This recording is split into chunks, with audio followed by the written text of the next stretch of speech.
Yung aso galit na galit sa amin kasi kinuha namin yung sili. Oh. Habol pa yan. Ito na kami. Bigla tayo. Tatakbo ka dali.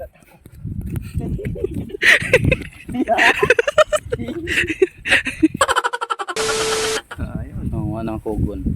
Lalahok daw niya. Nilalahok dito ang kugon. Bato, dali mo na dito yan. Patarin mo na. Oh, kaya mo tricycle ulit. Bango. Yan, nanguha na ho siya ng kugon. Yan, uto-uto ho yan. Nanguha ng kugon.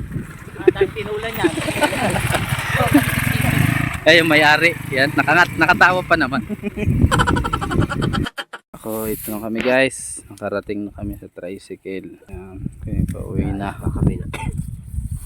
Ito ang aming mga nakulimbat.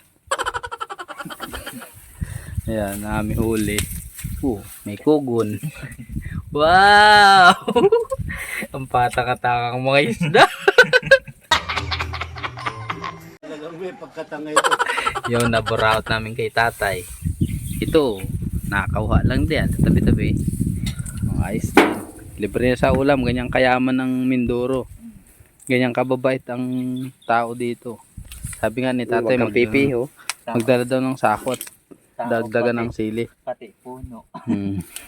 Gaya ang kababait ang puno dito. Binilag mo si tatay. Shout out sa'yo sir. Renegade. Makikita. Ilipunga. Makikita. Yan, nakakita pa sila ng okrahan. Yan, dati naming tanim yan. Pero ngayon, iba na ang may tanim yan. Hindi namin yan. Ayan, si Bato. May tanim kaming Matibay yan. dati. May tanim kaming ganyan dati, pero hindi dito. Doon sa amin. Ano natin. Gagawin natin. Ay, Kami maglabang.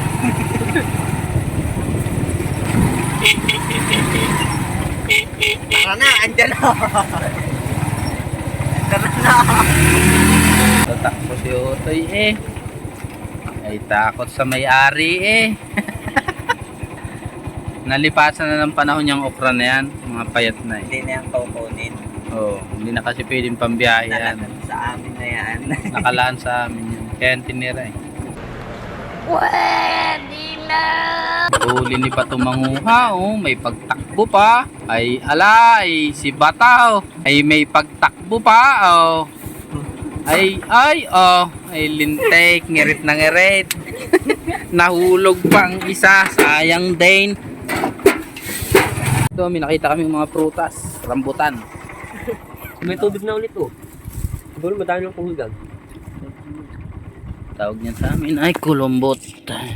Kulubot ang iklog. Ito. Sarap yan. Hoy.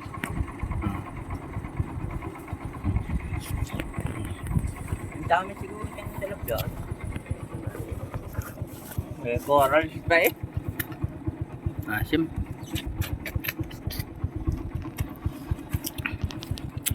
Bato, hindi ka nakain ng karne? Sarap. Ha? Ang yummy naman. Bato? Hindi ka nakain ng ganito? Ay, nilalak nga pala. Hindi ka kumakain ng kurumbot. Pakita nyo. Laman niya yung ganyan. Oh. Para siyang fruit cocktail.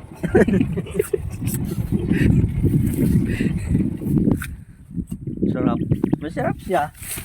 Talagang mainam to sa mga nagbubuntis, sa mga nagpapalakas, ganyan.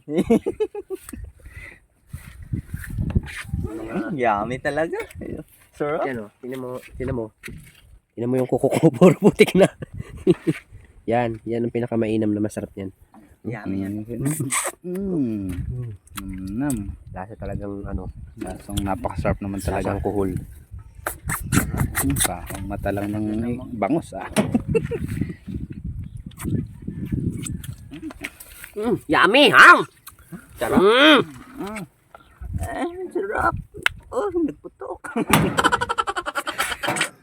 Grabe namang sarap nito.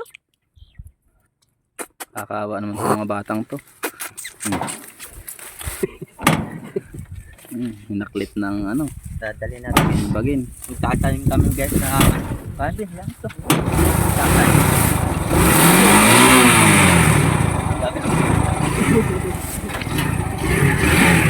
Pang tanim ka guys. Talubong sa bata. Baliw.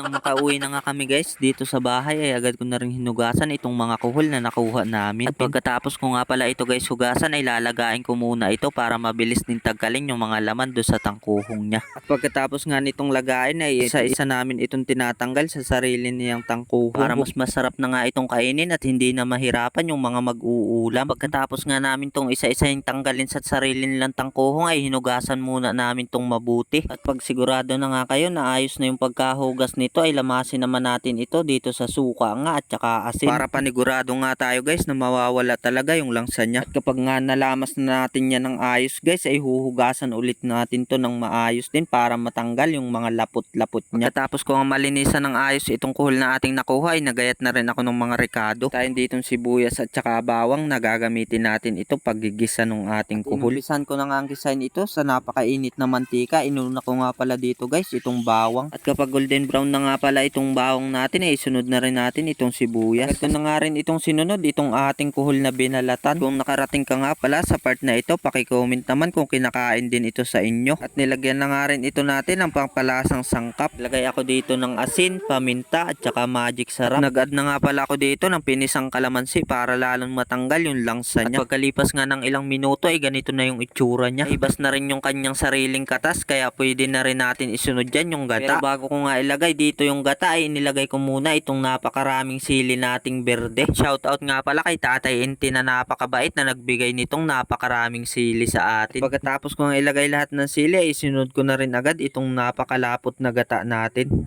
A few moments later. Yun, luto na. Ayos na yan.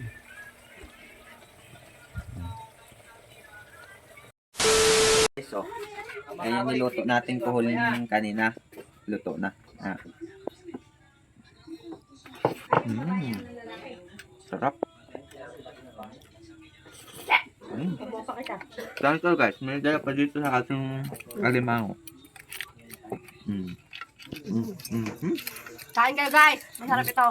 Ginatang kalantigan. Alam tugas. O, ayan. Kalantugas pala. Kalantugas. Sarap ng kain natin ngayong gabi. Sulit ang paghihirap natin pangunga ng kuhol. Mga sili natin. Sili ang masarap nito. Samahan natin kain.